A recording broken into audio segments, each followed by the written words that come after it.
So one of the biggest rumors leading up to the release of GTA, the Trilogy, the Definitive Edition, was that the new games were going to be updated for modern audiences. This is a report that was put out when we first started hearing the rumors of the development of these remakes happening, that there would be some content changes to make the games more suitable for modern 2021 audiences. And basically what that means is some of the things that were done 20 years ago for Grand Theft Auto 3, Vice City, and San Andreas might have been appropriate, or I'm actually not sure what the appropriate word would be, but suitable enough to put in the game that is now no longer suitable enough to put in the game. And I think we found our first example of this happening, and that is Rockstar removing the Confederate flag from the GTA trilogy.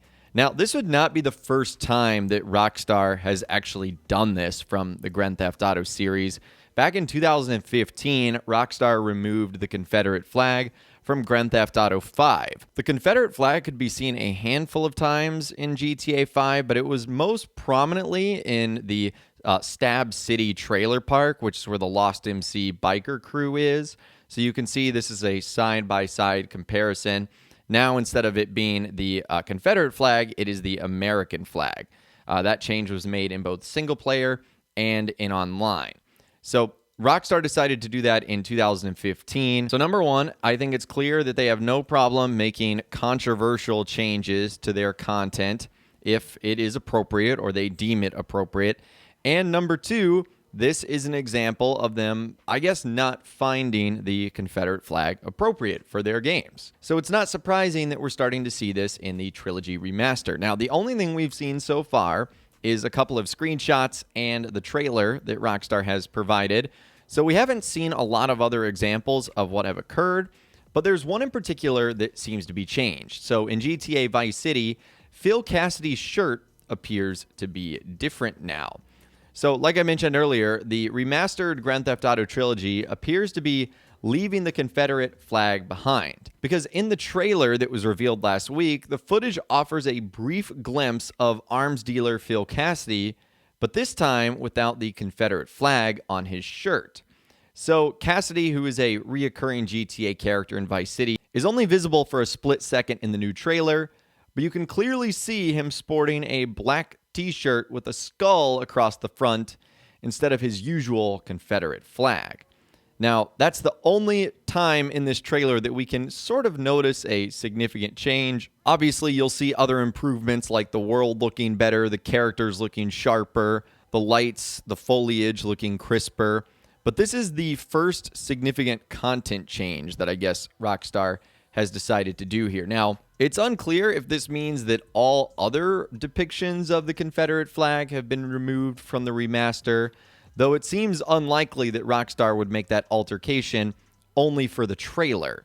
Like, they would leave his original Confederate flag shirt when you get the game and when I get the game, but in the trailer, the one that people were going to put their eyes on for the first time, they decided to swap it out. I don't think that's going to be the case. I think this is going to be Phil Cassidy's new shirt and that he's going to have on throughout the entire story of Vice City. Now, Rockstar has not put out any information or comments regarding this.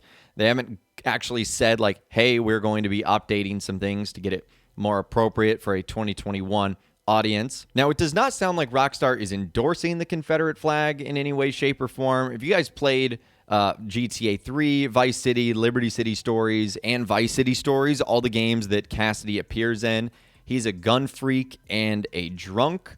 And over the course of the games, Cassidy actually loses one of his arms when one of his moonshine bombs accidentally explodes. And he's generally just not a great dude and kind of a screw-up. So like I said, it's not exactly an endorsement of the symbol altogether. Now, Rockstar is not the only one in the video game sphere that have gone against this symbol. So Apple removed games that featured it from the App Store back in 2015.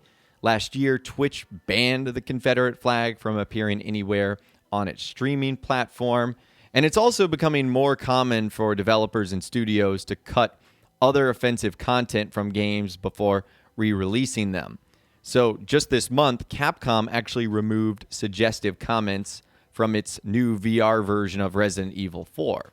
Though the original version is still available on Steam, In Rockstar's case, though, GTA 3, Vice City, and San Andreas were removed from sale prior to the trilogy's arrival on November 11th. And since the community, fans, and players have found out about this, they've been kind of split. I can't imagine anyone defending the Confederate flag in any way, shape, or form just due to its symbolism and what it means. But I think the players, fans, and people that are not in favor of this move are just upset because it could mean that other content is going to be removed.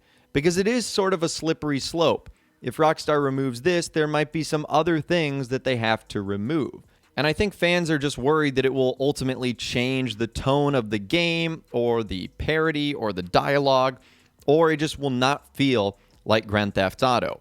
So I think fans just don't want content to be removed. They want it to be roughly the same game that they got their hands on 20-something odd years ago. And we also need to remember that there's a lot more at play here than just Rockstar deciding what content they want to keep in the game.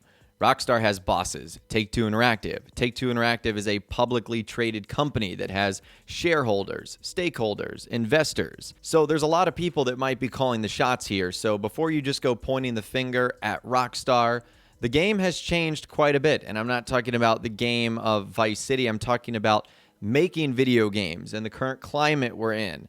Everything is so much different than it is now Everything is so much more different now than it was, per se, in 2002 to 2004 when these games were being made. So it's just something to keep in mind there. And this has been a topic of discussion for Grand Theft Auto 5 as well, with expanded and enhanced releasing in 2022. A lot of players, fans, media, journalists, news outlets have been saying that GTA 5 needs to be censored as well, because there's some jokes and some things that were, I guess, appropriate in 2013 that are no longer appropriate in 2021. So it looks like Rockstar might have to be dealing with this a bit more so over the next couple of months, and it will be interesting to see what other things have been either removed, altered, or changed from the trilogy when we either get new information from Rockstar in the form of screenshots or gameplay, or obviously on November 11th when we finally get our hands on these remastered titles. But I'd love to hear from you guys in those comments down below. What do you think of Rockstar removing the Confederate flag from Vice City in the GTA Trilogy, the Definitive Edition? I'd love to hear from you guys in those comments down below. Let me know what you think respectfully down there. I know this is a little bit of a heated subject, so try and keep it peaceful. If you guys did go and enjoy this video, though, a like rating would, of course, be awesome. And be sure to subscribe to my YouTube channel if you are new. You want to stay up to date on all the latest GTA and all the Rockstar Games videos that I'll be doing here on my channel. And be sure to ring that notification bell as well. Sometimes YouTube just doesn't work, and if you ring that bell, you'll always be guaranteed to be notified when new videos arrive. But of course, as always, guys, thank you all so much for watching. Take care, and I'll see you guys in the next video.